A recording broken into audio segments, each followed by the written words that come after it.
ᱟᱫᱚ ᱥᱮᱱᱚᱜ ᱚᱠᱛᱚ ᱚᱱᱠᱟᱜᱮ ᱚᱱᱟ ᱱᱟᱹᱭ ᱠᱤᱱ ᱥᱮᱴᱮᱨ ᱠᱮᱜᱼᱟ। ᱟᱫᱚ ᱥᱩᱨᱮᱥ ᱫᱚ ᱟᱭᱤᱡ ᱜᱟᱫᱷᱟ ᱤᱫᱤ ᱠᱟᱛᱮᱫ ᱪᱤᱱᱛᱟᱹᱨᱮ ᱯᱟᱲᱟᱣ ᱮᱱᱟᱭ। ᱢᱮᱱᱟᱢ ᱠᱟᱹᱱᱟᱹᱧ ᱜᱟᱫᱷᱟ, ᱥᱟᱵᱫᱷᱟᱱ ᱛᱮ ᱯᱟᱨᱚᱢᱚᱜ ᱢᱮ। ᱞᱟᱹᱭᱟᱫᱮᱛᱮ ᱵᱟᱨ ᱦᱚᱲ ᱟᱹᱰᱤ ᱥᱟᱵᱫᱷᱟᱱ ᱛᱮ ᱚᱱᱟ ᱱᱟᱹᱭ ᱠᱤᱱ ᱯᱟᱨᱚᱢᱚᱜ ᱠᱟᱱ ᱛᱟᱦᱮᱸᱫ। ᱟᱫᱚ ᱯᱟᱨᱚᱢ ᱛᱮᱜᱮ उनी गाधा दो चिंता बड़ा के आए। चिंता बड़ा केते उनी दो पाक रे तिंगु थिरेनाय आर नोते मालिक दो नेल केते ते हिजु बे मर मर आर काटी ते झोपांग करी उनी गाधा दो ओंडे दुड़ुब एनाय। दुड़ुब एन खाने मालिक बा चिंता रे ᱧᱩᱨᱮᱱᱟᱭ ते कोनो रकमे गोहर राकाब केदेया। दाग कोने गोहर राकाब केदेते उनी ओना बस्ताय राड़ा काते नेल केआ। इस चेत अवस्था झोतो बुलुंग दाग रे गलाव चाबा आकना। दाग रेन दुड़ुब एन खान आडी हालकाñ बुझाव केद दो हयतो बुलुंगटा ओकायन चों छानेना नोआ नई दो हयतो जादू नई काना। जा जा सर्वनाश चाबायना सर्वनाश। चेत लां चिकाया चलो तेहेन दो इंका तेगेलां ओड़ाग सेन गेलां रुवाड़ा। जा हवार ताहे काना ओना मा हुईना। उन हिलोग लेका दो सुरेश आइज गाधा आगु कातेद ओड़ाग सेन गेकिन रुवाड़ हेज एना। बाजार दो बाकिन चालाव लेना। परेर दिन ठीक आरो जाव लेकागे सुरेश दो माले लादेया देयाय।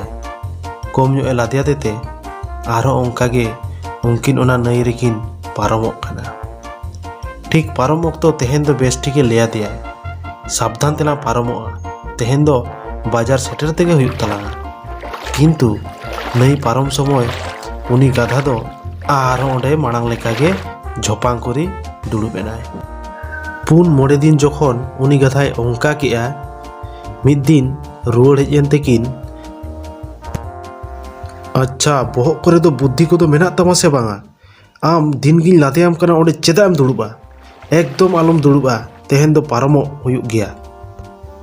ते तेहेन दो उनी मालिक दो गाधा तुलम बस्ताय लादेया देया आर किन चालायना। गाधा दो बाय बाड़ाया मनेते लई आय तेहेन मा आडी रावाल गे इदिन कान दो चेद बेपार। आलम चिंताया मालिक तेहेन हो ओड़ाग गेलां रुवाड़ा। दुसे दु दु पारम गोदो तलामे दु ते उनी गाधाय आड़ाग केदेते भेजा केदेया। गाधा दो जाव लेकागे झोपांग करी दुड़ुब एनाय। मालिक तार तारागिन बुझाय मालिक उडी हमाल कना मालिक मालिक बांचावኝ मे मालिक। मालिक जतनाय नेल केते लांदा हादियाय। मूर्ख गाधा आम नुन दिन बोकाम बेनाव किदिया। आमिज मालिक कनाñ माने आम चिकाते दोहो हुयुआ ओना दो आडी भागिन बाड़ाया। ते ओंडे खने राकाब केतेते उनकिन दो बाजार सेन किन चालावना।